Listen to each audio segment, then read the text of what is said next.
Get into this hard. Good morning, everyone, and welcome to the Olympic Region Clean Air Agency meeting for April 10th. Let's go ahead and do introductions for the record. We'll start with the board.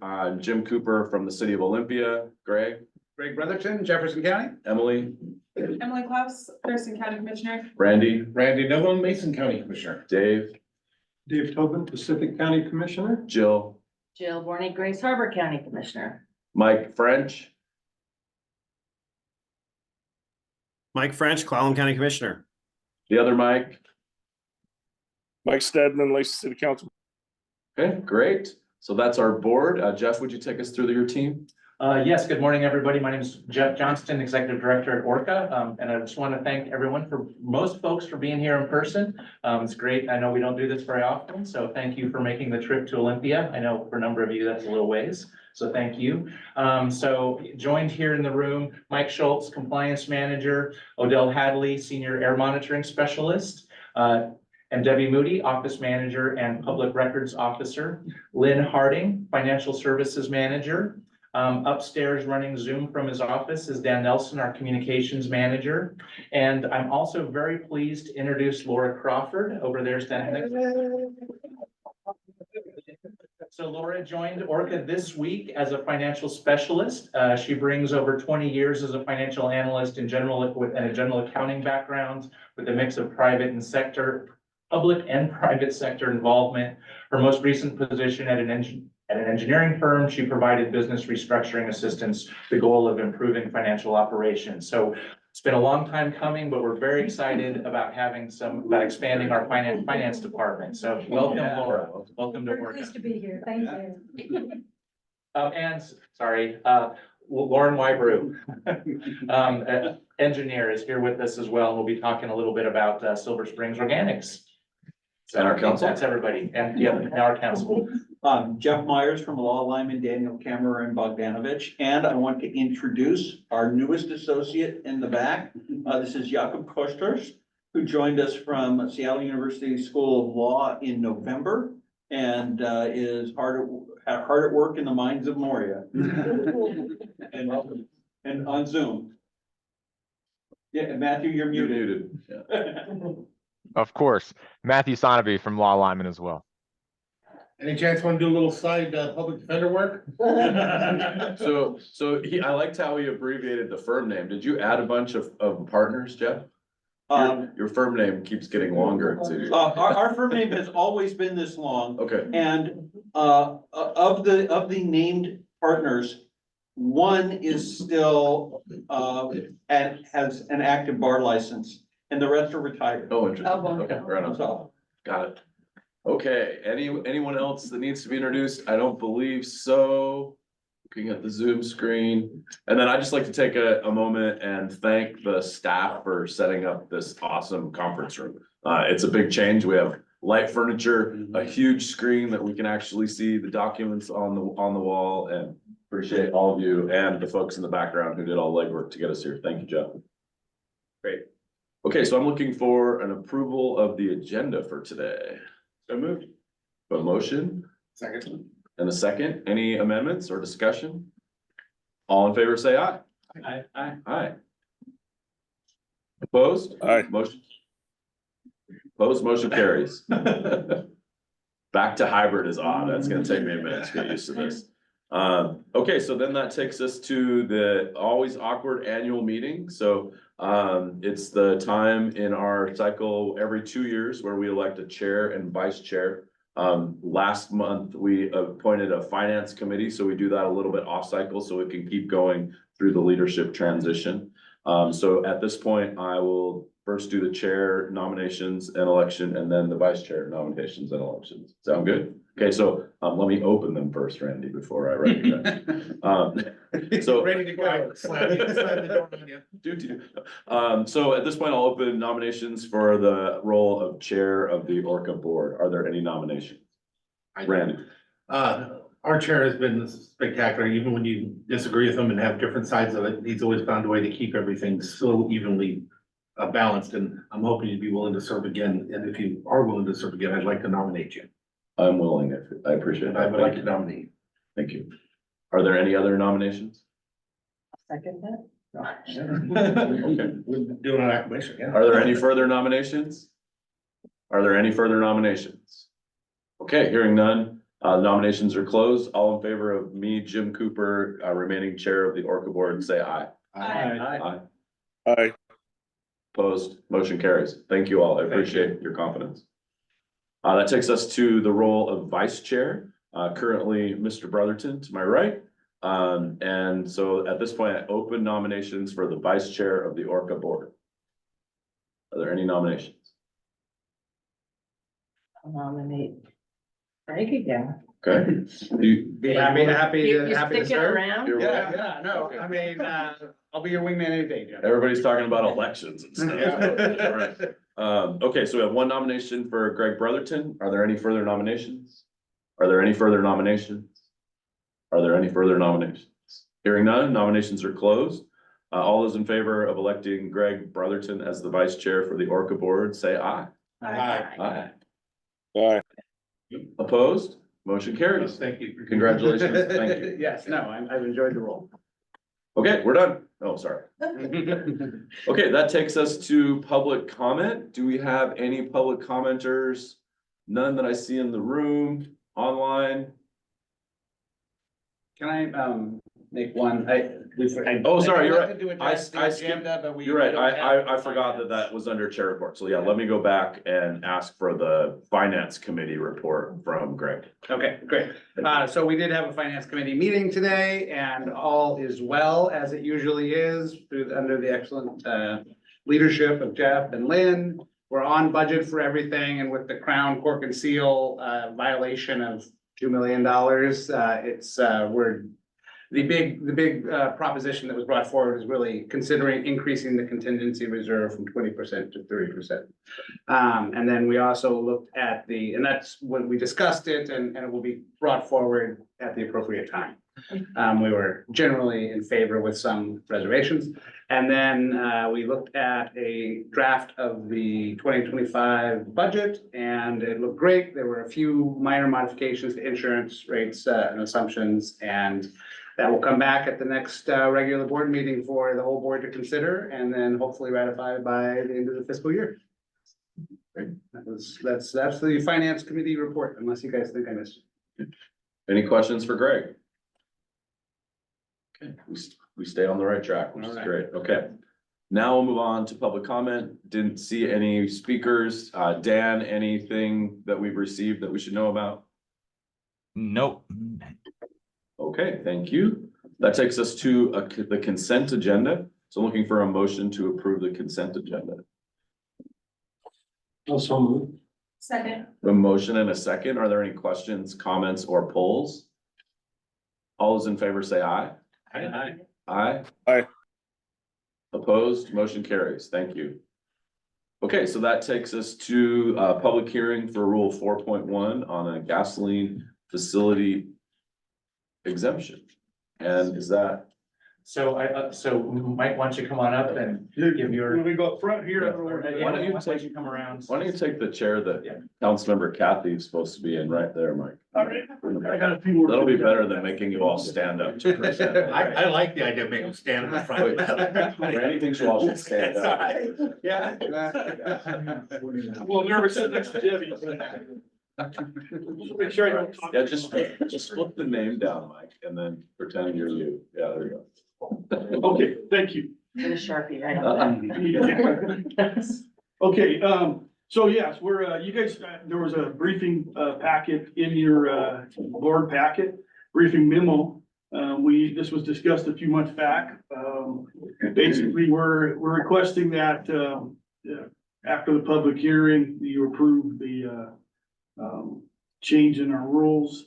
As it states in here, the rules basically will reduce the fiscal budget about 7,500, but note with that, we also won't be expending the time and energy to go do those inspections of those sites. So there's some offset there that's not calculated in that. No changes in emissions. The few gas stations that this might affect will have to still maintain their equipment. And so we still have, if they don't, and we know about it, we still have some tools we can use to get them to maintain it. basically keeping the emissions captured. So that's the gist of it. There was also there was a list of a few that we thought might be affected by it. And I believe there were two comments submitted to us, one for, one against. And if you guys have any questions on those, I'm happy to answer those. And again, we're asking you guys to approve that rule. And if you do, we will then go forward with filing the CR 103 and it'll become effective in May. Questions? Can I ask one question? I mean, looking through the written testimony that we've got, the argument from the school district is clear what the advantage is. And I'm just wondering if you can respond to the concern, the anti, was talking about, smaller gas stations like this have posing more risk if unregulated. Right, and I saw that, I thought about that, and it, because of the rule 8.12 is gonna stay the same, which is the rule that we have that says you must keep the tanks capped, capture vapors. It is, they still have the same rule to follow. We just will not be, they will not be paying us the registration fee. We can still go out there periodically and look. We have that right to inspect. And we, it may be something we put into our program that we do check those periodically to make sure. Honestly, just anecdotally, we find errors when we go out and look at gas station stuff, big and small. We don't see it just in the small stations that this might be. A lot of these stations are county or state, just, fill up ones out in Forks or, those kind of places. And actually, they seem to do a really good job. The counties, the cities, the government entities know what they need to do and they put the time and energy into that. So we don't see a lot of problems with those. So the impact would be, the comment against it, as long as we keep 812 and they are required to maintain their tanks, there really is no change for those small stations. Great. And then a new station that would fall under this would still have to get initially approved or? They would, it doesn't, this affects just registration. Okay. So they wouldn't register with us. We still have the requirements that we have for, going through new source review and getting an NOI, for example, for a small station. Okay, great. Thank you. Good question. Other questions? Okay. So then I'm gonna open a public hearing before action. Is that the correct path? Okay. So at this point, I'll open the public hearing for a recommended establishment of a de minimis for registration of gasoline dispensing facilities. Is there any public comment? We have the summary of 2 comments that were on the record previously from staff. Any other things you're hearing in the public, Jeff, that we should know about? Nope, we haven't heard anything else. And Dan, you haven't received any other comments, have you? I have received nothing. Okay, great. 2 might be a record for a standard public hearing for us, so that's pretty good actually to get some comment. That means the word got out a little bit, so I appreciate that. Okay, so then I will close the public hearing. The public hearing is closed. And then open it up for discussion and possible action by the board. Discussion. Okay. So at Mason County, one of the things we did some years back, we made it so we can allow our people to build garages, 524 square feet or smaller, agriculture, 864 square feet or smaller, without going through the permit process. But they still must build it according to the law and requirements. I see this as basically the exact same thing, as long as we do, and I would hope that you make sure that as they're going by these operations, that they are still checked upon. I see it as no different, and we still have the expectation that this person's worried that they will be looked at. With that being said, I'll be in support. Well, one thing I'll add is that facilities have to opt into this. They have to tell us we're developing a form that they will certify that they are below these throughput levels. And so at that point, that'll be a good, again, opportunity for us to tell them, okay, so yes, you're no longer part of our registration program, but you still need to meet these requirements and so on. So to educate them. And if I may, it's also not gonna just exempt people who have one low year. I mean, it's a 3-year Yes. period, so it's really getting the ones that are consistently low. And we could easily build in a inspection period of these ones. It's such a small one. You know, we do approximately 770 sources, total sources. These 24, if they do all opt out, would not be hard to sprinkle in those periodic inspections with our registration program now already anyway. So I don't think we'll just take them off and forget them. They will just not be paying the very small, and then we will maybe not inspecting on us as often. So we will check them out for sure. Okay. Any discussion? Looking at the actual gas stations that we're talking about too, most of these are municipalities and WashDOT and everything. So yeah, I see very, very little risk and a lot of upside anytime we can reduce bureaucracy. That's the goal. Good. Anything on Mike or Michael that you want to add to the discussion? Okay. I don't have any major concerns at all, other than, some at the ports or the waterways, but, they still have to follow the rules, so I'm good. Okay, yeah, I feel like general consensus in the room around this being something we can do to make it easier for those small, still regulated gas stations. Yeah. Okay. So then I'm looking for a motion to approve the recommended establishment of a de minimis for registration of gasoline dispensing facilities. Mr. Chair, I move that we approve the change exempting the gasoline dispensing facilities from the registration program as has been presented before. Second? So a motion and a second. Any further discussion? All in favor, say aye. Aye. Aye. Opposed? Motion carries. Thank you, everyone. All right, so that takes us to the resolution 284, which is Air Quality Awareness Week. We'll get through the link here. ORCAA, and is that Jeff? Actually, I'm gonna let Dan, I think you're just gonna go straight to Dan on this one. Go for it, sir. So this is essentially a repeat of what we did last year. Each year, the EPA founded the Air Quality Awareness Week for early May. This year, it'll fall on May 6th through 10th.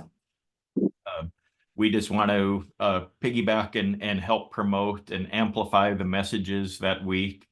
You'll see in the resolution the messages each day, or the topics of discussion that each air agency throughout the country will be addressing in their social media: wildfires and smoke, asthma and your health, air quality and climate, air quality and environmental justice, and then air, animals, and plants. So kind of the air quality impacts on the wild world around us. Basically asking the board to pass this resolution to support the ongoing work in partnership with other local, states, and national organizations. Okay. Questions for Dan? One comment, I've said this before, but I know it's not our mandate, but I would, especially under air quality and environmental justice, that goes inside buildings as well. And I know I would love to consider air quality in buildings sometimes, because nobody does, and it's a real impact to health throughout the world. Yeah, we so were just talking about that. we do That's- work with the State Department of Health on indoor air quality issues when it comes up, but yeah, it's outside of our legislative mandate, so.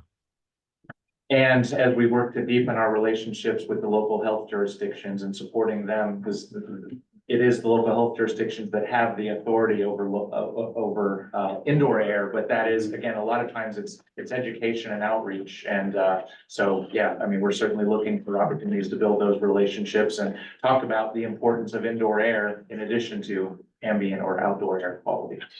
We were talking about that in our Olympia City Council. We're doing a tenant protection package and talking about air conditioners. And we actually learned that the Department of Health or the Board of Health is considering rules around requiring a cooling room in every rental unit that is out there, so that people have a place to cool off or get clean air during the smoking events. Right. It's sort of fascinating to think about. Yeah. Interesting that you bring it up. Any other questions for Dan? Dan, I'm curious, is there any significance to the timing of this coming right after Earth Month? Typically, I think they started it in May to get a jump on ozone season for the eastern United States. That's certainly much less of a concern for us. We don't really have a full ozone season, but that's was kind of the motivator for that early or late spring, early summer timeframe, was to try to get a jump on ozone season while things were still pretty mild and under control. Great, thank you. And water quality is next month, and then fire quality is in the summer. Fire quality. Fire quality. Well, and also because in early June is wildfire or smoke awareness week. What's the name? What's the name of the week in June? That's Smoke Ready. Smoke Ready Week, yes. Yeah, Okay. so and that actually was started here in the Northwest by the Northwest Communicators in 2017. So that came after Air Quality Awareness Week and became, it's actually as popular now and gets as much attention now on social media as Air Quality Awareness Week. So. Way to go. Great. Okay, so any further question or discussion or a motion to approve resolution number 284 as presented? A motion to approve. Motion or resolution 284. Second. A motion and a second. Any further discussion? All in favor, say aye. Aye. Opposed? Motion carries. Thank you, everyone. Thank you, Dan. Thank you. Wow, we're on a roll here. Updating ORCAA's penalty matrices for asbestos and demolition. Mike? All right, I'll try not to stop the rolling here. Let's keep going.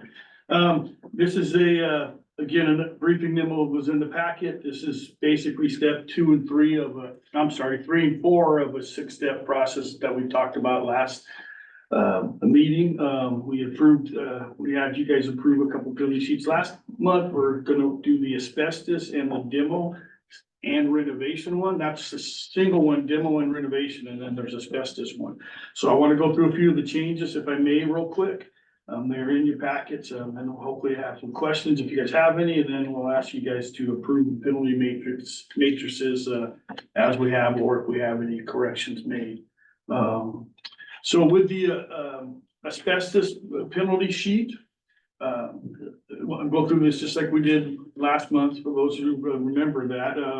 It was a no change in the first question, exactly the same. Oh, Dan, if you could pull, perfect. How about while I go through this, if you could pull up the new proposed asbestos penalty sheet so they can look at the current one. No, not the ones we used, go to the proposed. It'd be the one that has revised 12/22/23 on the bottom of it.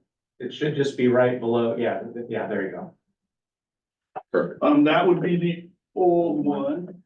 So if you could pull the new one up. There you go, thank you, because it's got some changes. That's kind of what I wanted to show on the box and there at the bottom of the screen. Thank you, Dan. So for basically the first big change that this has is that, question number 2 was if it's an administrative, issue, we're gonna not ding you for how much asbestos was there. In the past, we did, because if it's just the example is, oh, we didn't get the paperwork in time, but everything else was done right. We're gonna change that, so we are not going to, it won't be as much. Last time, the old one, it didn't matter whether it's administrative or not, you got dinged for all that. So question number 2, we've kind of broke it down into, how much material was there. Was it friable or non-friable? Because there's a greater risk to health at, of course, friable versus non-friable. Was it a little bit or a lot? And so we're looking at this one now. We changed it to be way more geared towards public and environmental health. Because the bigger it is and the more friable and dangerous it is, you're gonna get more points.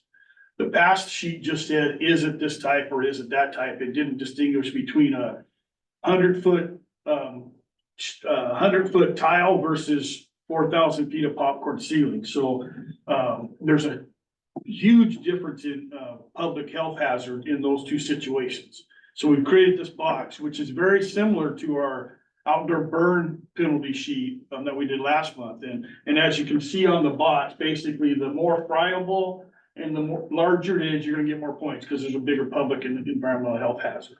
I'm sorry, what is friable I just had mean? to I'm look it sorry, up. no, good point. It's a big difference with asbestos. Friable is, by the definition, it's material you can crumble with your fingers or any forces that act upon it. So basically, it's stuff that can break freely. Are you at Texture your coating. cheese as well? It's like Pardon? anything that crumbles is friable? From an asbestos Yeah. standpoint. No, that's Wow. the It's definition. probably the definition of, Okay. yeah, but I don't wanna Easily speak crumbled to, or pulverized. I don't wanna, yeah, there you go. I don't wanna be Webster, cause I'm not that smart, but the, from an inspection, from an asbestos standpoint, popcorn sealing, for example, or texture coating, it's, if you rub it off, it's very friable. It can, whereas if you get cement siding or a vinyl floor tile, that can have asbestos, but it's not gonna break up and you're not gonna breathe it as much. And from asbestos, that's the key. So we're trying to separate that out. If you had non-friable, anything on top, you'll see non-friable is gonna be a lot lower points because you're not as likely to breathe it in. Anything as you get friable and you go up the scale, you're gonna get much more points added to that. So again, we're trying to make it more public and environmental health focused instead of just a general blanket rule. And that was the intent for that one. And that basically is the big change for that on this one. Some of the other changes were similar to what we talked about last month, and you'll see as a theme throughout all these will be if you're no more. Or let me back that up. If you're expected to know more, a contractor working in a commercial property, you know, doing bids on work, those kind of things, we expect you to, you know, if you're licensed and bonded, we expect you to know what you're doing. And if you do something wrong, you're more apt to get points. Whereas a homeowner who just doesn't know better, it's their first time, probably their only time removing some asbestos flooring, or they're not gonna get, if they do it right, they won't get any points associated from the question after that. So we're really looking at trying to make this, as friendly as a penalty sheet can be to the homeowners who don't know better, but to the contractors who do know better, they're gonna get a heavier price. We've increased one of the points on number 5 that basically say if you, a contractor, and someone's talked to you before, we're taking that to 15 points, which would automatically pull you up into a minimum of $1,000. And it could go more depending on other points. But again, our rationale is that's a contractor who should know better if they're working with it. And then it's also contracted that we have proof that has been told about the rules before. So not just any contractor, the one that we've talked to or the building department's talked to.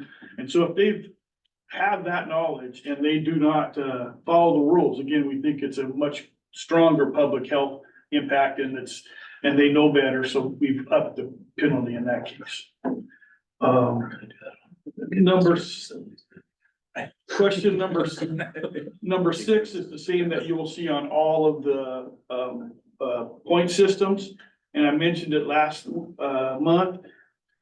It is basically what we've done is we said, okay, if you have gotten an NOV in the past months, if you violated before and there's NOV, we're gonna give you 5 points, which basically will bump you up 1 or 2 categories.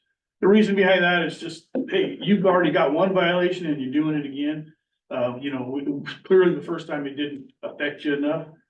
So we're gonna hit you a little harder. We rarely get 2-time offenders, but we do get them on occasion. So it used to be 3 points, and in some cases that didn't jump them up to another category. So they basically had no penalty, additional penalty for having a violation before. So with the 5 points, they'll at least get another category, get a little bit of a penalty for before. The demo one will be faster, I trust you. Should we go questions on that one or do the demo and renovation one next? Let's do questions on this. Any questions on asbestos? What happens with step 2, the benefit component? Is it a multiplier?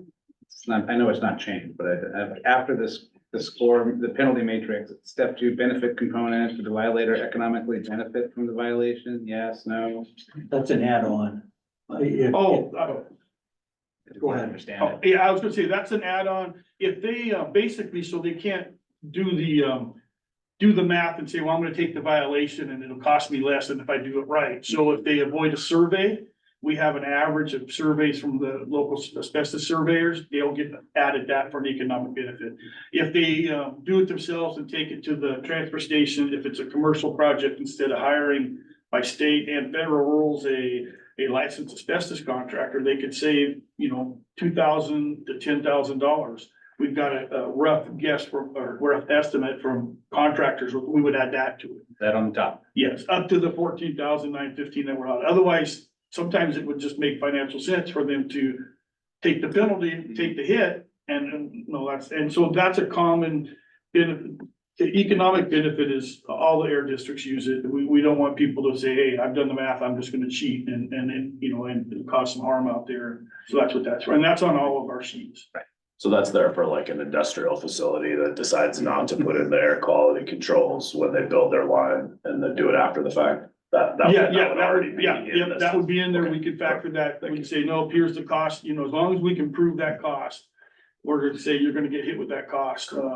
Generally with asbestos and demo, it's usually the survey cost, the application cost, because for a big job, if you're a contractor, it could be $400 or something. So we don't want them to, get away with that. And then it'll be the actual, abatement cost for a contractor. And I'd be honest with you, we're always underestimating that because we're gonna have to prove that to the hearings board if they challenge us on it. So our estimates are gonna be lower than what is probably true out there. But we generally take an estimate of 3 or 5 contractors in a similar situation, and we take the average of that and say this is the economic benefit that they saved. So historically, I'm asking on this one, but it applies to all of them. Historically, the bigger it goes, the more opportunity there is for administrative. I don't want to say interference, it's more like interpretation or appeal or something like that, to where they could just work it out and then they settle. Do we still have that through this process? Is it still available through this process? Yes, when they get the penalty, basically a letter, like they get the penalty, say you're gonna be, I'm just gonna use $5,000, and they get told that. They will be told there's 3, and this is and Jeff can go into this more if he needs to either, Jeff. There's 3 things they can do. One is they can pay the fee within 30 days. 2, they can ask for mitigation remission from us, and most everybody does that, not all, but most. And then we can make that if it's warranted. And then number 3 is they can appeal to the pollution control hearings board. And sometimes even if they go to the hearings board, they'll mandate on bigger stuff, arbitration. Yeah. So yes, there's definitely those steps where they can say, I don't want to pay, but I don't want to go to the hearings board. Can we meet in the middle and talk? And we do that often. Yeah, we frequently mitigate based on circumstances. I mean, the point of the penalty these matrices is to ensure consistent assessment of penalties, because it's our inspectors that are filling these out, and then our supervisor and compliance manager that signs off on them, or I sign off on them, but just to ensure that when we have the same fact pattern, we're all coming to the same conclusion about what they're being assessed. The reason why I was asking that is historically, we have been, we try to keep the businesses open. We try to help them. We don't just go and find them, and I don't want to move to that automatically. So I didn't see it, so that's why I asked it, but I'm very comfortable with it if it's the same frame that's been for all these years. I'm very good. And that mitigation process is designed to allow those businesses, allow those violators who have some additional information that the inspector may not have been aware of at the time, that they think we ought to consider in setting that penalty amount. They can then bring that forward, and then we can either make an adjustment to the penalty or affirm the penalty amount. What we can't do is take it up. Yeah, right, yeah. We've assessed it pursuant to these guidelines, which are designed to make sure that things are comparable between a violation in Jefferson County versus a violation in Pacific. Good question. Okay, and just let me know, Mike or Michael, anything before we move on? Okay, Nothing, Jim. okay. Okay, thank you. So, good questions, by the way, and maybe we'll have some on here. This is a simpler form. The penalty, you'll notice at the back, if you could pull up the proposed demo and renovation civil penalty worksheet. You'll notice we don't even go up to the maximum. If you go to the penalty sheet just first, I'm kind of gonna start from the back and go back. I mean, the matrix right above the step 2. Next page. Benefit component, yeah, right there. We don't even go up to 14,915 like we could, but generally the health risk is in the asbestos. the demo is there to get them to make sure they check for asbestos and handle it properly. So we won't even go up to the highest one there. It just doesn't fit. And generally, most of these are somewhere down in the 1,000 range or below. But just like saying that, so it's a simpler process. There's not as many questions, not as many changes.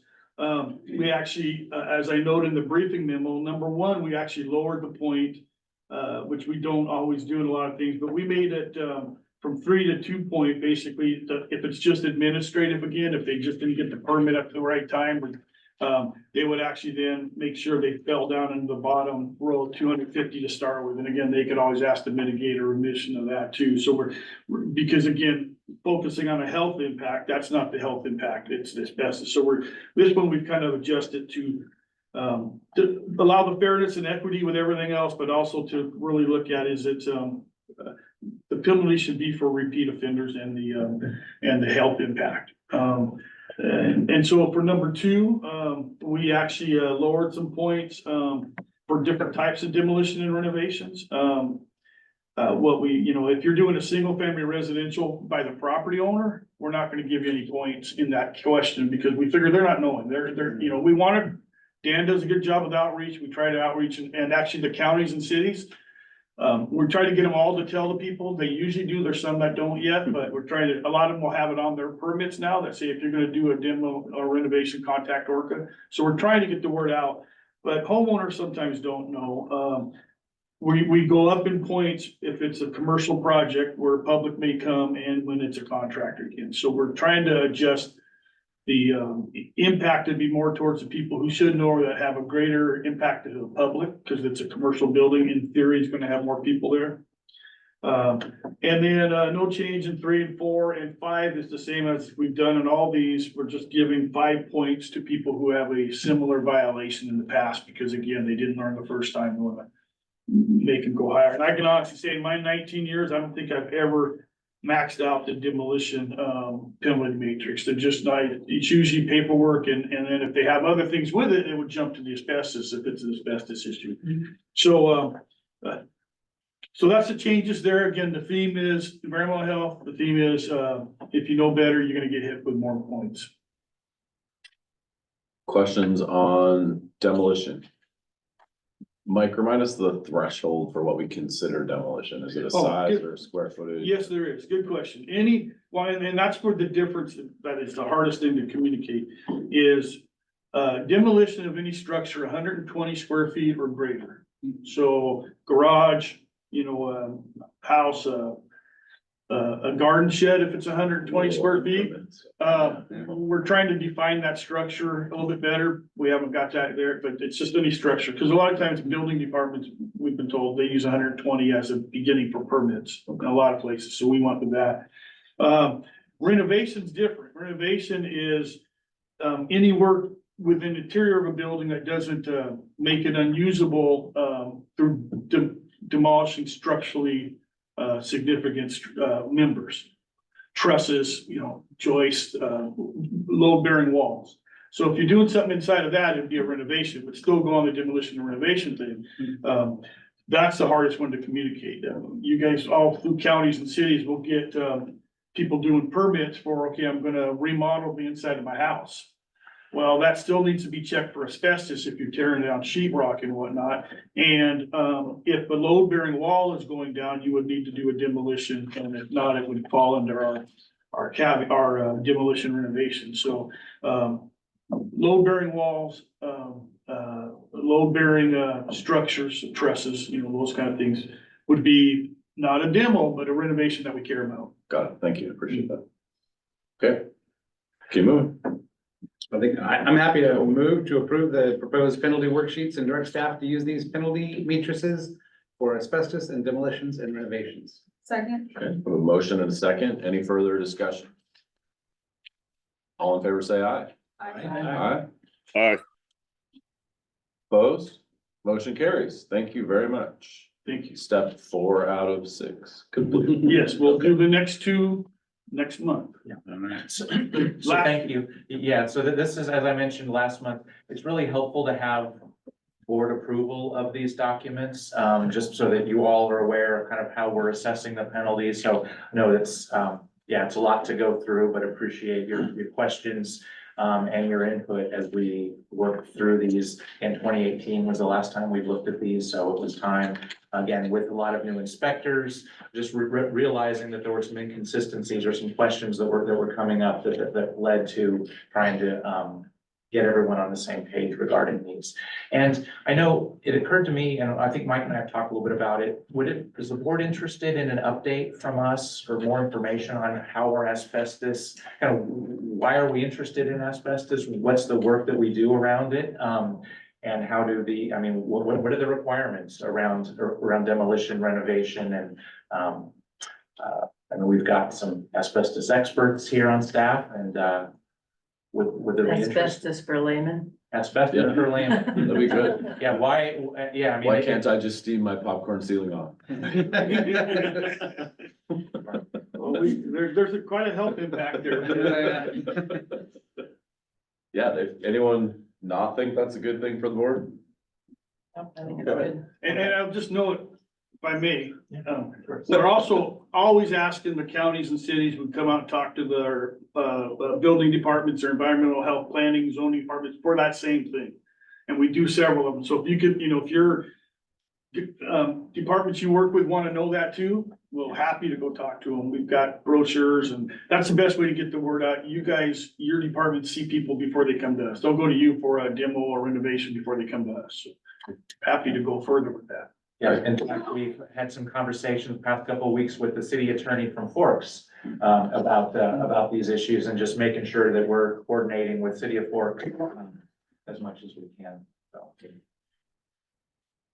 Okay, great. So then we move on to director's reports, and we stay with Mike. I'm sorry, guys, you're hearing a lot from me today, but this will be the last thing unless you want to talk to me later at Silver Springs or what have you.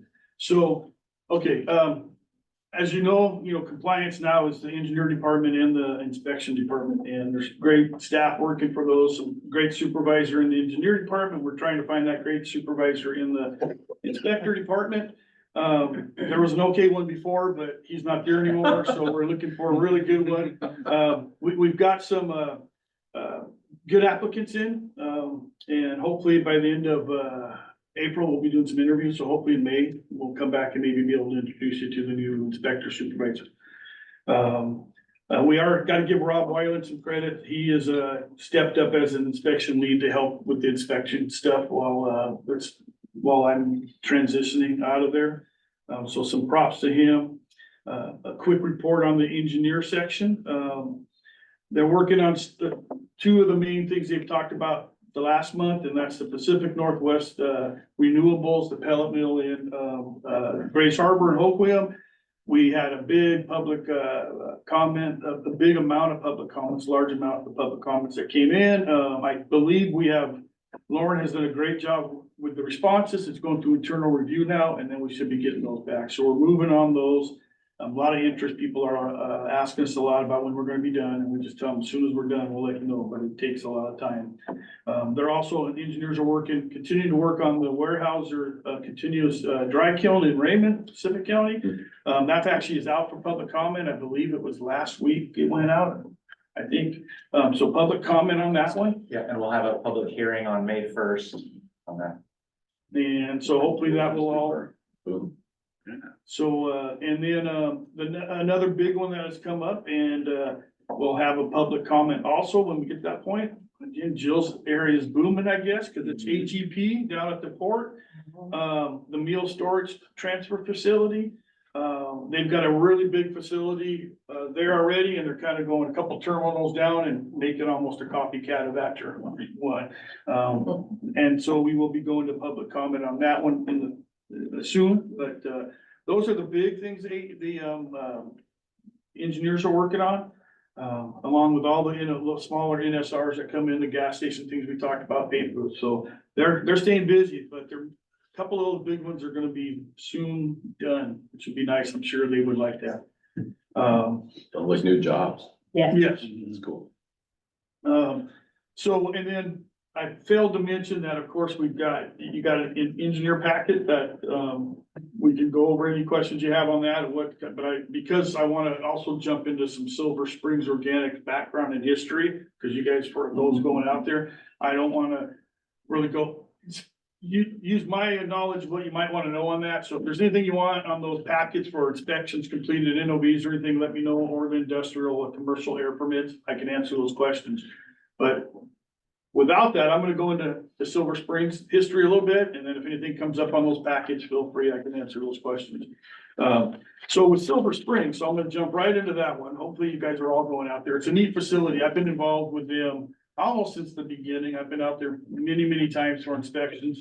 Can you bring up the Silver Spring slides there at the very end of the compliance manager report? And just stick to the first one maybe, because Lauren's gonna talk through those, but that, I think there's the layout on there. It started as a small facility, a guy who owns some farms, owned a big farm. Decided to go into this business of composting, and it started small. We got a permit application in 2006. We approved it. It was a smaller operation. Their first inspection was by ORCAA in 2007. Things were okay the first couple of years. They were small. Then came 2010 and 2011, and things got very complicated then because they ended up growing faster than maybe the public was ready and they were ready, and we ended up getting a ton of complaints. We had 175 complaints in the year 2010, just for that one facility. We issued 7 NOVs, Slide one, yeah. 7 NOVs for that facility in that 1 year for odor and operation issues. But what I want to say is they were always upfront. They were always very willing to sit down with us and figure out what the problem was. It was kind of a new thing. We worked with Thurston County a lot in that case, and actually with the Department of Ecology, because they oversee the solid waste part. You guys, for your county, they'll oversee, county gives them the solid waste permit. With ecology oversight, we get involved from the odor standpoint because there's some emissions, and of course odors and emission. So it started out small, got a little big, lots of complaints. So we sat them at the table after lots of NOVs and stuff, and we worked with them. And at some point in there, they were bought out. They were Silver Springs, and they got bought out by Waste Connections, or that's right. That's the right one. There's 2 of them. I get them confused over that. Waste Connections. Thank you. And they put a lot of money into it. They expanded in 2021, so we got a permit then to our expansion. And you guys are gonna see the expansion part. It's been running for a couple of years now. And it was great. It reduced things. I mean, we're down to, I think we got maybe 4 complaints last year was all.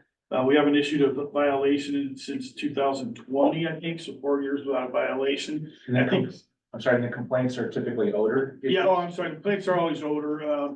There's some homes across the street. It's on a big farm area, but also topography is such that if we have these foggy mornings, the odor will sit there with the fog, and then it kind of rises up.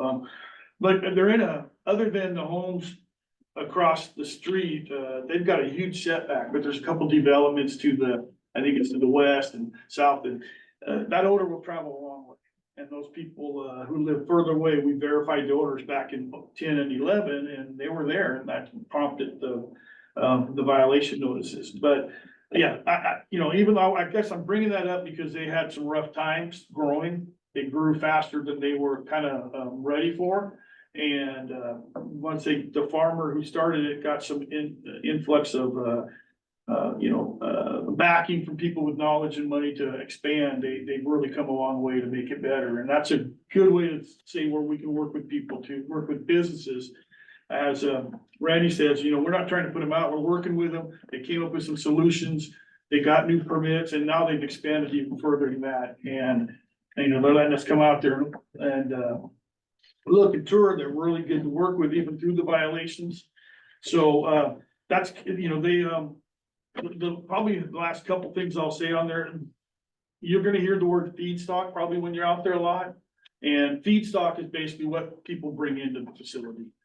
They will then mulch it up and do other things. But it can be animal manure and bedding, food waste, any woody debris and grass clippings and whatnot. And we've seen over the years that grass clippings and food waste are the two odorous components.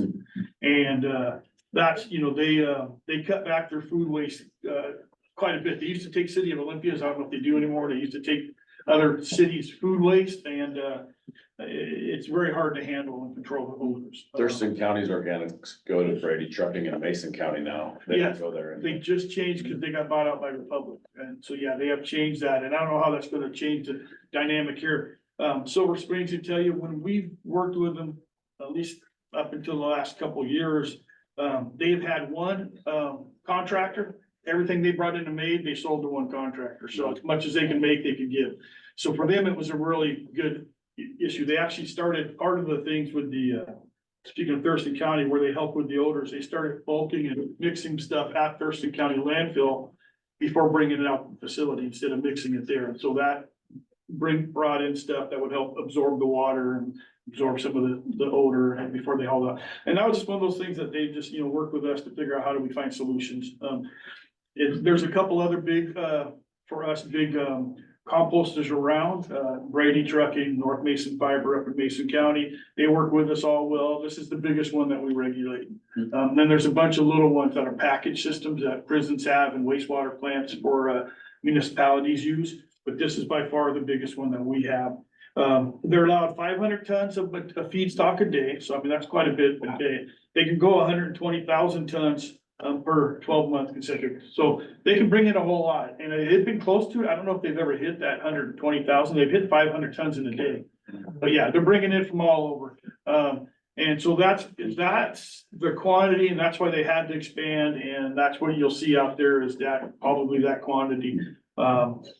There's no biosolids in this feedstock though. There's no wastewater treatment plant solids. What is that? They don't get that here.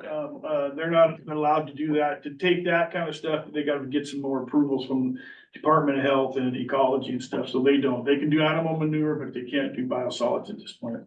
So with that, I'm gonna turn it over to Lauren, who will give you some engineering stuff real quick on these slides. Come on up, Lauren. Pull Mike's name tag down too. Oh, yeah. Pull Mike's name tag.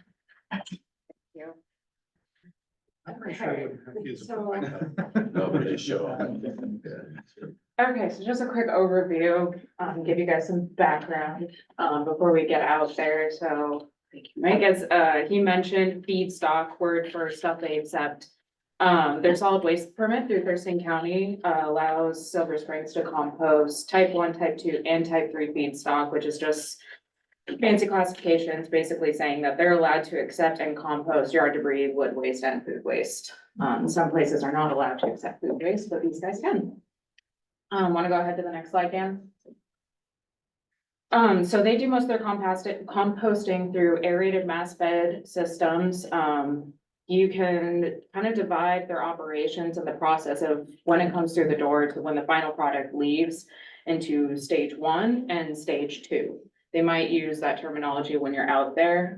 Stage 1 is where the compost starts after arriving at the facility. It's kind of the high rate composting process that takes place in these really large mass beds, kind of like the one you saw on the first slide and little mini ones right there. When I say large, I mean like 25 feet wide, 90 feet long, 12 feet high, big piles. The entire stage 1 composting area is divided into separate zones that are each aerated independently, which you can kind of see in that picture there, those little holes. Those are actual air filter, well, not filter, we'll get to that part, but air systems that they can control independently in each zone to make sure the temperature is right, doesn't get too hot, too cold. For stage 1, the temperature ranges in these piles that they need to keep it between is like 115 to 160 degrees Fahrenheit. So they've got moisture probes, temperature probes, always continuously monitoring to make sure they turn the piles when they need to, they can fluctuate the airflow. Most notably though, what they can do in stage 1 is this positive aeration mode or negative aeration mode. They might mention that out there. So negative aeration mode, for purposes of air emissions, what we care about, think of it as that's where the emissions are controlled. So you got your big mass pile and those little pinhole air holes, the negative aeration mode is they're actually pulling outside air through the top of the pile and then down through the bottom. That then goes to piping through a biofilter, which is just kind of organic woody matter debris.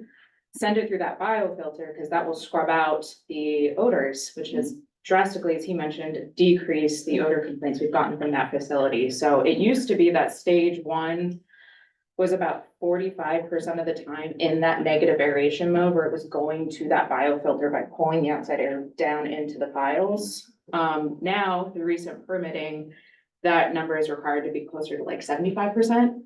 And these biofilters are shockingly efficient. When they exhausted the biofilter beds, we'll get to what emissions they emit later, but you're controlling volatile organic compounds like precursors to ground level ozone, odorous things like ammonia. The controls are upwards of like 70 to 85% of going through these biofilters. It's pretty amazing. So that is negative aeration mode, about 75% in stage one. In stage one, they also will do about 25% of the time, 30% of the time or so, positive aeration mode, where just the opposite, rather than pulling the outside air down into the piles, into the biofilter, air is pushed up out of those holes and out the top of the piles, out into the air, be stinky a little bit. And that's where it's kind of fugitive and the emissions go out. And that's the part that we closely look at. And which is why in their permit, they have some requirements for how often they can do that. They have to track that. They report it in their annual emissions inventory report. And just for a quick second, and they do that for temperature control of the mass bed. It's, if it gets so hot, it'll go one or the other. That's why they do the negative and positive, keep the temperature control. And moisture too, yeah. And they'll turn the piles like, help me out, every 1 to 4 days or something. Yeah, 1 to 4 days. They basically start at one end and by the week they're done at the other end of it. And they just constantly turn it and they can add water to it if they need more moisture. You'll see that probably out there either sitting the windrow turner or it'll be actually operating. So that's kind of the overview of stage one. The second part of the process, a little bit simpler, but does take a little bit longer. About 27 days, although due to some recent operational changes that Mike touched on, that can be as fast as like 15 days now in stage two. And stage two, I believe, is all done under negative aeration. Yeah, it's all negative. It's always a negative aeration mode in stage two. So from the time the facility receives, the raw feedstock, the food waste, the woody debris, the yard waste, to the time a product is done is about 20 to 30 days. Yeah, it's pretty amazing. Faster than your backyard tumbler. Yeah. She add air to your tumbler, you can speed that up. So the negative aeration creates no emissions to speak of because of those biofilters? Not no emissions. I mean, even for the amount that's going to the biofilter, first off, it's not perfectly negative. There's always gonna be some fugitive off the pile. It's decreased when you have a negative pull through the pile, but even when you put it to the biofilter, that efficiency is somewhere around like 70 to 85% removal. So there's still some that goes after that biofilter that goes through, but it's significantly reduced, which we found even through complaints, the odor complaints have just dropped. Still smell organic, but it's not as sticky. Yeah. Do you wanna go ahead to the next slide, Dan? So this is a area view of the current layout after all the expansions and changes that Mike had covered. So all of you can see where it's labeled stage 2 at the top, zones 1 through 7, zones 8 through 14. That's the stage 1 area I just talked about, and that tipping area, that's where they tip in all the raw feedstock that's coming in on trucks to start the process. That entire kind of gray rectangular outline there, that is all covered. So all of the process of stage 1, stage 2, probably because we live in the Pacific Northwest, it's all done under a covered structure. Yeah, it has grown substantially over the last few years, like Mike mentioned. Yeah, I think right now the permitted limit is 120,000 tons per year of feedstock coming in. Yeah, pretty mind-blowing numbers. You can go ahead to the next slide, Dan. So a quick look at emissions. There's not a bunch of colors. It's basically the ammonia there is about a third of the, this is actual emissions too, by the way. So every year Silver Springs Organics has to report, usage information, throughput information, and operating parameters such as positive and negative variation, mode time spent in that each year to us. And this is just a quick look at their 2022 calendar year emissions, because we haven't done 2023 yet. But that ammonia slice, that is separated out because it is not a federally listed hazardous air pollutant, but we do regulate it, ORCAA does, because it's a regulated toxic air pollutant in the state of Washington. And because ammonia is an inorganic gaseous chemical, it's not classified as a VOC or as particulate matter. It's not its own special thing. The rest of that is the rest of the pie slice, volatile organic compounds, and there's a very, very mini pie slice of toxic air pollutants that are also VOCs, but I just chose not to include that because it's a very small slice. Raw numbers are around for VOCs in 2022 was about 14.4 tons emitted from the facility, or like roughly 30,000 pounds of volatiles. Ammonia more in the order of like 7.5 tons or 15,000 pounds over the entire calendar year. With that, I think, Dan, if you want to go to the next slide, if there's any questions, Mike might know most of the answers. Questions? One thing to tap on when she says the emissions there, they're almost all spring, summer and fall. Not as much in the summer, it's actually spring and fall. So it's not an even, like some factories will produce the same thing year round. Of course, compost in the winter and in the heat of the dry summer is not gonna compost as well. It's not gonna have as much material that can be composted. So their emissions are cyclical in how they actually emit to the air and throughout the year. You can kind of see, are those the biofilter beds on the right there? Yeah. Those look like the biofilter beds. Now, I think they now might have some ecology blocks on. Yeah, those are the end of the row. I don't know who that guy in the blue coat is, but he looks sad. Yeah. Any questions? They had water in the second stage too, right? All that big rainwater reservoir. Generally, they don't add in the second stage. Usually the second stage, they'll just let sit. They don't turn it or anything. Okay. They can if they feel it's getting too dry. And what they do is, they'll probably tell you, they don't add rainwater to it. They've got two separate things. They'll have their leachate material that's kept in some containers. They'll actually add the leachate material to it because it has a little bit more nutrients in it than the rainwater's kept in that huge pond that they had out there. And that was a big issue, in the beginning, because, they gotta keep that from causing trouble too, and stinking if they don't aerate it and whatnot. So All right. Well, thanks, Mike. Yeah, Thanks, thank Lauren. you. Lauren, thank you for making that technical information so accessible. You're really good at that. Oh, thanks. Appreciate that. Okay, so we'll go now to air monitoring from what else? I will take over. So this is a short one, because you guys have things to do. More interesting stuff will come next month. Next slide, Dan. So you can see that here in March, we had good air quality across the board, and at most of our sites, we actually got 100% data, which is nice to collect. You'll notice Port Angeles only collected 11 days of data. That is 11 days of valid data. We actually collected data all month, and then on March 25th, we had a quality check failure. The state has the site set up to check the monitor performance once every 2 weeks. If you fail and you can't get it to pass without changing the parameters on the analyzer, you have to invalidate the data all the way back to the last passing QC. Even though that data was probably valid, or some of it was valid, we don't know when, and we can't, valid data has to be sandwiched between two passing quality checks. So because we failed on the 25th, we had to invalidate all the way back to the 11th. Monitor has been calibrated, it's working again, it was fine. I also just want to mention that when it did fail, it failed by 2%. So it was, I checked that, like I ran that quality check 3 or 4 times to see if I could get it to drop just below that, but it was just barely. So, otherwise we would have had 100% data collection. Would have been, so next slide. So other monitoring activities last month, 2 site visits to Chesapeake for routine maintenance and repairs. The reason there were 2 is once every 6 months, I have to remove the ozone calibrator for certification by ecology.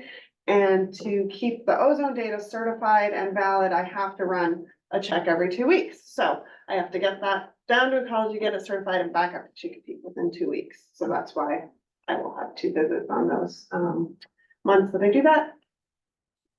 Briefly want to mention, and I'll probably talk more about this next month, but we have switched over as of April 1st at our Lacey site to the BAM 1022, which is a federal equivalence monitor, to be the primary PM 2.5. It's currently being operated as non-regulatory. We'll visit that again in January. But what that means in brief is that if we are operating that as a regulatory federal equivalence monitor, then the data become official AQS data. We might actually get into the association, the lung state of the air. Thank you. The American Lung Association State of the Air report, which only accepts FEM data. So I'll discuss that more, but basically we gain some stuff, we lose some stuff by doing that, but we are gonna switch that over. I have finalized our ethylometer. That's the analyzer I talked about last month that measures black carbon. One of the deals I made with ecology is they bought me the ethylometer and I wrote the standard operating procedure for that for the state. So that is being looked over and edited by the state right now and hopefully will become our SOP or standard operating procedure soon. And I worked with ecology to develop a budget and work plan for the next round of the federal Inflation Reduction Act grant funds. Washington got about 50 or 60% of their ask for that funding. And we will be using our portion to update the shelter at Mountain View Elementary in either summer of 2025 or summer of 2026. So I decided that I had so much fun updating the Chesapeake site that we just want to do it again. The summer hire, Robert. Yeah. Well, Robert was actually, he built that original shelter there. Like 35 years ago. 35 years ago. So it's definitely lived its little lifetime, but it's getting harder and harder to keep that building, that structure standing. And also because we need to be on the roof a lot, that's probably the main thing, is wanting to make sure that stays safe for us. And then there was only one quarterly quality check that was done at Raymond. That's quarterly is the on-site check where we go and do those site checks and make sure all the other parameters are working properly.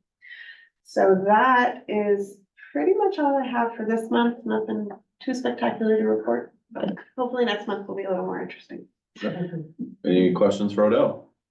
Can I just highlight something? So a good example of how we go after as much grant funding as we can. So Odell mentioned replacing or making updates to the Lacey site, similar to what we did up at Chesapeake. So, I mean, these are ORCAA operated sites, but we use as much federal, either from EPA or ecology funds to do the work as we can. So I think they're going to be paying roughly $70,000 to $80,000 of the replacing the Lacey site. And then ORCAA, we've got budgeted Maybe 10? Yeah, 1,000. So again, a good example of how we're leveraging our federal and state funds to do our work.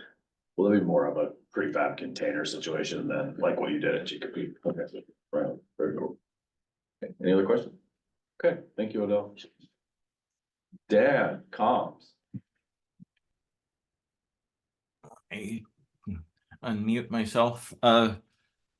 Continuing on with the funding and grants, I'll just mention, Jeff and I received notice yesterday or the day before from EPA. They're continuing to push out grants to school districts for electric school bus purchases and use. So something ORCAA can't take part in, but we want to make sure we get the word out to school districts that are interested. So if your schools in your jurisdiction may be interested or you want to share the information, let us know and we'll get you that information from EPA. And they're doing some webinars on how to apply, how to plan for use and operation of electric school buses and whatnot. So some good work on cleaner school buses coming out, and EPA is spearheading the charge there. So let Hey, us Dan, know. can I ask you a quick question about that? Sure. So it's my understanding that we don't have the electrical capacity for those conversions for buses and big truck, heavy utilities.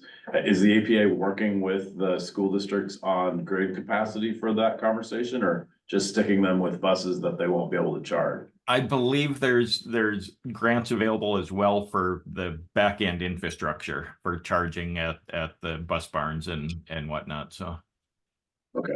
I'm really concerned about electrical capacity, but that's another conversation. So thank you. yeah, the greater electrical grid is another issue that is being discussed throughout the country, because I mean, I know some of the California cities are at maximum capacity, so they can't even allow any more ductless heat pumps, for instance, because their cities are at capacity on their grid. So those are well beyond my pay grade. That said, it's been a busy spring and it's going to stay busy. We've had 2 home shows done. We had good representation from the board at the Port Angeles meeting, as I mentioned last month. Got a big show in Olympia for the Olympia Master Builders and Mason County Master Builders on April 20th here in Olympia, Lacey area. And then in May, the Grace Harbor Home Show. Again, board members, family, friends encouraged to come out and stop and say hi and spend some time at the booth. We're also participating in the Jefferson County Wildfire Smoke and Extreme Heat Community Training this evening, in fact. So I'll leave Silver Springs and drive to Chimicum to talk about wildfire smoke. Also, we've talked a little bit about the Crown Cork and Seal settlement. The press release we've done and some of the coverage we did or we received on that raised some interest in the surrounding neighborhoods. And so I've been invited to come out and talk to the Colonial Estates Homeowners Association next week to talk not only about the settlement, but just what Crown Cork and Seal does, what kind of emissions they have, and in general, what ORCAA does to protect air quality in our jurisdiction. So kind of a general overview that that settlement brought ORCAA to the attention of some of these neighborhoods, and they want to hear more about us and the good work we do. Briefly, Jeff mentioned we've been working with City of Forks and welcome the opportunity to do that with other jurisdictions to increase awareness of our asbestos and demolition work. Recently started working more heavily with EPA on wildfire smoke and outreach to communities, but also on personal air sensors, purple air specifically. EPA has a sensor loan program. They're going to be donating 30 sensors to schools in Eastern Washington, but the local staff did secure some for loan to libraries. And so I'm working with my counterpart at Region 10 to do some outreach to rural libraries, targeting Timberland Library Network. So looking at maybe Rainier, Tenino area, Yelm, Oak Ridge, or Oakville in Grace Harbor, maybe some of the South Bend Raymond libraries, getting some sensors that residents would actually be able to check out just like a library book and keep for 4 to 6 weeks and use for themselves. So that's something we'll be working with, again, EPA moving forward, and also working with them on getting sensors for loan to schools to put in their science curriculum and try to get more work there. Can I interrupt for a minute?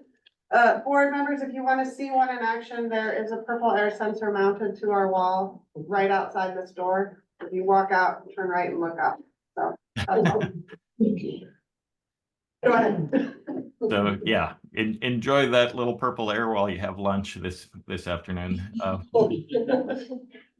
And then just follow up, our wood smoke program again is going all out. It's been amazing how many projects we've had over the winter. Got 85, actually 87 as of this morning, approved, and about 70 of them have been completed. So we didn't get started until late October, so we missed the first quarter and 1.5 quarters of the fiscal year, but we're on track to go through the entire grant well before the end of the grant cycle. So any questions for me? Any questions for Dan? Okay, hopefully I'll see some of you around the garden show in Olympia on the 20th and 21st. I'm gonna try to go on Saturday for a little while. So we've got to outdo my friend. I know, right? At least get a picture. 2 months we've had that picture. Keep looking at French Way to like go, he's showing up in every county or something. Yeah, and Mike did bring his city mayor as well, so bring a Oh. colleague out with you. Okay, there we go. I'll tell you what you. Okay, see what I can do. Maybe I bring a commissioner or two. Yeah. Okay, thank you, Dan. Let's go to financial services from Lynn. All right. Good morning, and thank you all for joining us in our new conference room. Seeing your faces, wow, yeah, that's great. So just a couple things. I want to thank the board and my director here for allowing me to hire a financial specialist. I'm ecstatic. If I start crying, it's really the allergies and my excitement. So, again, thank you, board. Thank you, Jeff. It's much needed. So, also, quarterly report, we have 7 spaces that we rent out, including the warehouse. They're all 100% occupied, yay. And it's always a bit of good news. And we have 2 tenants under 3-year leases. The rest of them are under annual leases. We're in the process of renewing a few of those. We've not received any reports of any known vacancies down the road. Our tenants are required to give us 90 days notice. It helps both sides budget. So again, good news, no movement. And let's see, Greg also identified at the beginning, the staff and the finance committee will be providing you with a balanced budget, a responsible budget in May for fiscal year 2025. So we look forward to sharing that with you. And then last, I always like to shout out to our wellness committee. Wellness is important these days and has been for, well, COVID or before that. Anyhow, COVID didn't help. So, mental awareness and your resources available to you to keep that balance life work. Wellness committee works towards that. And we want to motivate folks, build healthier lifestyles, etc. But our wellness committee consists of Aaron Manley, Aiden Palm, our newer employees, Chris Kraus, and myself. And again, it's important that you recognize because there's a lot of work that goes involved in maintaining a healthy environment. And we got the support of our leader and the help of a lot of great team effort here. It takes everyone here. So that's all I have. I thank you for listening. On that, speaking of wellness, so when you're during lunch, you can check out our wellness room upstairs. Yeah. We've got a Great. room dedicated Weights. to wellness. I was noticing the Wells City Yes. thing will be full next year. Do we get a prize for Please. filling it up? Do we, Jim? I don't know. That's pretty cool. Yeah. Free donuts. No, I'm Yeah. just kidding. Right, thank Okay, you. thank you, Lynn. All right, Jeff. Okay, well, just a few things from me. So you've heard about hiring. You met Laura Crawford, so she started this week, and actually on Tuesday, Tiffany Flores is coming back to the agency as our record specialist. So I mentioned that last month, and so then the only vacancy we'll have is the inspection supervisor, and Mike mentioned we've got some good candidates, so we're hoping to have that position filled in the next month or so. But that's been a big, certainly a lot of us have been investing a lot of time in the hiring and the new employee orientation and training and everything that goes. But I'm happy to say that that Abby Roberts that joined us a little over a month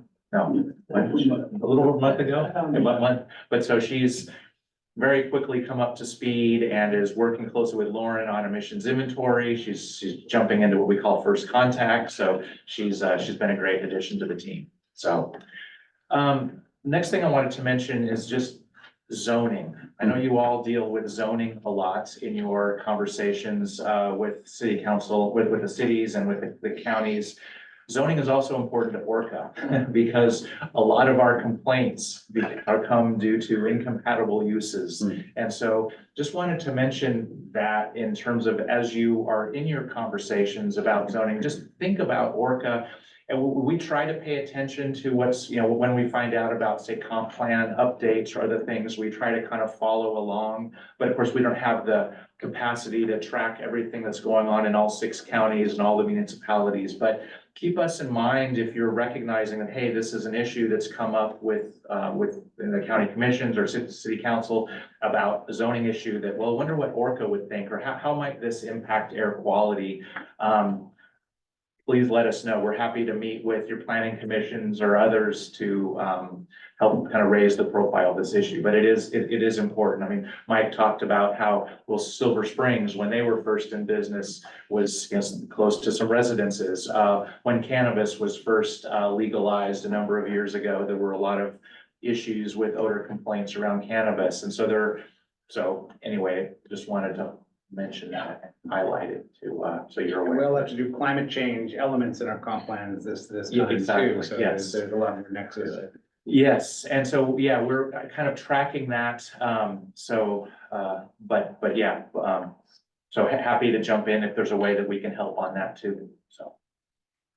I have a question about that. What types of zoning changes would you want us to look out for specifically? Because we deal with so many. Are Yes. there some that you're like, when this kind of zoning is up for debate, we would like to know, or is it just in general? It's a good, I mean, I think it's, well, just thinking about the issues that have come up and where we have like light industrial next to residential, we get complaints about diesel fumes at loading docks and things. And so just think about, like, I guess it's probably mostly like the boundaries between the different types of zoning where we tend to see issues like this. Yeah, I was gonna say the mixed use, Yeah, anytime it's an industrial zone is gonna move up out to a residential area, which that happens a lot as cities expand and stuff. Those are, it's industry next to industry works for us generally. It's when the industry gets next to residential stuff that air quality becomes a problem. You can't see the pollution for the most part, so for air quality, so Yeah. people don't say anything. So it's whenever you're zoning something that's gonna move any type of industry closer to residential, it may have an impact on us. okay. Are you following the bar holdings zoning change? It's the first UGA swap in the state that I'm aware of. Swapping out a parcel, it's about 60 acres, I think, right outside the urban growth area in Tumwater, off Old Highway 99. And they're swapping that out for a parcel near Black Lake that's not being developed because it's environmentally sensitive. That's a pretty contentious issue in our comp plan changes. And I made myself a note to connect with our planning commission to see if there's a meeting that they would like to have an ORCAA representative at. Because I know, like I said, we deal with so many different changes, and if there's a specific meeting that they think would be beneficial for you to attend, then I can connect with them and then see if maybe we could get an ORCAA rep at that meeting. That would be great. Like Jeff said, a lot of the stuff won't pertain to us so much in the zone. I was involved in Pacific counties years ago and it won't pertain, but as it starts, the industry creeps, then that's where we get, the UGAs have an impact on us because it impacts the outdoor burning rules. But, we can deal with that a lot easier than we can the business impact on sometimes the odors or dust or pollution, stuff like that, so. Okay. Emily, I would also say, like, in the new industrial lands report, there's a recommendation to look at an industrial park zoning somewhere in the county. Like, that would be a great place for Okay. ORCAA to get involved before it gets live, if it's gonna go anywhere. Okay, perfect. I'll put that. Cause that's the conflict that he's talking about, when you Yeah. drop something like that in a forest with houses around it. Yeah, yeah, okay. Yeah. I can make sure that, I know the timeline for that too. I'll ask the planning commission. Great, It's thank a you. great idea, and appreciate you trying to get us involved in that. Definitely, yeah, I'm glad I can help. I kind of wonder about a high level comp plan memo from Jeff to all of the mayors and county commission chairs. It's timely. Just because we're all doing it right Yeah. now. Here's a skeleton of what we'd like to see you consider. maybe even a paragraph of language that we might consider around air quality in our climate chapters. So that we can make sure it gets captured and it's part of the plan and not left out. Yeah. Easier to be proactive than reactive and guessing where, oh, this would be a good nexus, so. Right, okay, yeah, I might be reaching out for some input on that, but happy to think about putting that letter together. So if you have thoughts on what would be helpful to see in that, let me know, but I'll just give it a thought too. Okay. And I think Grays Harbor is different? Are you not, you're not GMA, but everyone else is that right? Yes. Okay. That's correct. Okay, so, and have they put a rule on you for climate planning without a comp plan? I'm not aware of anything with the climate part, but I know that our comp plan is being reviewed. Okay, so you still do a comprehensive plan, it's just not GMA governed, okay. Yeah, you that's can't all. get any of the grants Okay, and other got it. stuff like that without that. Got it, okay, that makes sense. 350. The carrot. But But how many counties are trying to get out of that now? Oh, they have been. After forever. they With us took with the the Hearst carrot. decision, that was the thing, we slow rolled ours as long as we could, and this way it didn't have an effect on us, and then. When we did, we just took it out of the plan and referred to it during the comp plan, but that's how we got away with it. They threatened to take away our certain findings unless we stopped the slow roll and actually gave them a comp plan. Well, Grace Harbor's 90% wetland, so it's not really. So, okay, Jeff, do you have more? Yes, yeah, so, just wanted to call your attention to, so this doesn't have a direct ORCA impact, because ORCA doesn't regulate mobile sources, but in the past less than a month, EPA has rolled out some new regulations regarding mobile sources that, light and medium duty vehicles and then a heavy duty vehicle rules, which will, over the next 10 years, make significant reductions to climate, both to greenhouse gas emissions, but also to criteria pollutants. The last emissions inventory that I think Jennifer DeMay presented to the board a couple of years ago showed that mobile sources are responsible for over 50% of NOx and CO emissions in our 6 counties. And of course, I guess my point is that's important federal action that's going to decrease those pollutants and also decrease the greenhouse gas emissions from the transportation sector going forward. So anyway, so ORCA is supportive of what EPA is doing on the mobile emissions. The next thing I wanted to mention, so Dan, could you go to the agenda and then click on the link to my performance on executive director update, and just wanted to quickly look at my performance measures. So again, we, as you probably remember, signed a contract with you all last spring for 2 years, from spring of 2023 through spring of 2025, and work with you on these performance measures. These were finalized last June. So just thought we're about halfway through, could just give kind of a quick summary. I think things are in pretty good shape. Been making a lot of efforts. We've talked a lot about, so number one, agency succession planning and management managed. So Mark Gooden left the agency in December, Robert Moody at the end of February. Mike's in a different position. We've filled some additional positions. So a lot of focus has been going here. And I think, as I mentioned a few moments ago, we're close to fully staffed. So again, but not that there aren't other positions that will be likely leaving in the next year or two. So it's kind of an ongoing focus, but I think things I feel very good about where things are regarding agency succession planning and management. Strategic plan, again, the agency's last strategic plan was in 2018, so it's definitely in need of an update. With the focus on some of these other things, it hasn't felt like a top priority, but I see it as something I really want to launch into in the coming months. So there's money in the budget for next fiscal year to hire a consultant to work with staff and the board on a strategic plan update. So don't have a lot on 2 yet, but I'm feeling good about where that will be in the next year. 3 is performance management. So I feel good about where that is. Soon after starting, I had implemented a performance management process. We've fine-tuned that some. There was a lot of work on that last fall with a company compensation connections. So we've got a performance and development plan process in place that we're working, so all staff have one of these performance and management development plans to tie to the agency's strategic plan and other goals. So again, I'm feeling good about where our performance management process is. And then 4 is agency IT infrastructure and our databases. We've continued to make significant investments in our IT infrastructure. And see, a lot of us have laptops. Now I think, moved everybody away from desktops to laptops. Staff that are in the field have iPhones. We've upgraded some of our server equipment, some of our domain server in the past year. We've a number of things, our web and email backup is now in the cloud. So we've definitely made a lot of, I think, important investments there.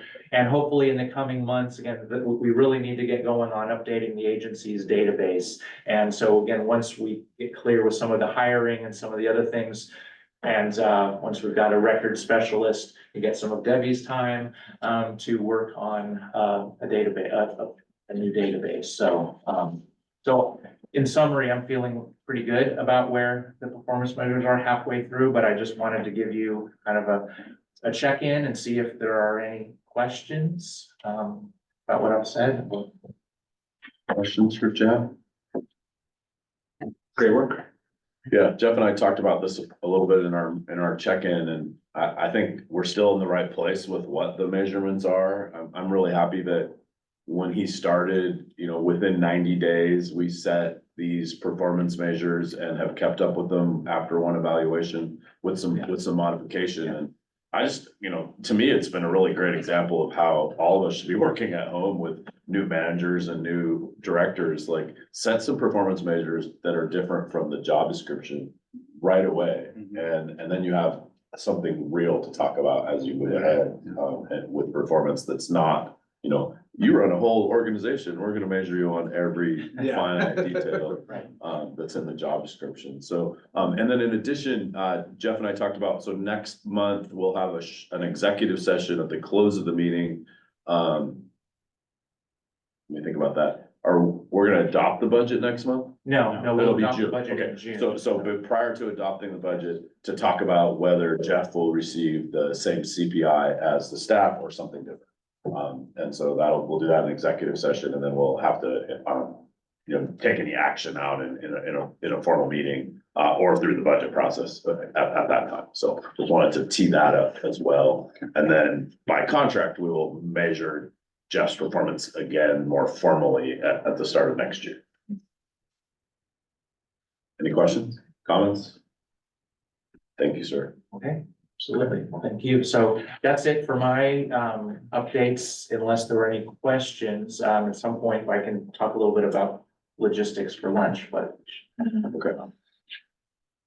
Do we want to do that? Is that a different meeting? Or do we want to do that on this record? I don't think it needs, we could do it as part of this record, or we could close the Let's meeting finish the and then meeting first. just talk about logistics for lunch. Okay, great. So anything for the good of the order? Anything Yeah. online? I just have one item to follow up from last month, and that is in the Advocates for Cleaner Tacoma case. This is the issue of whether or not the board must issue permits.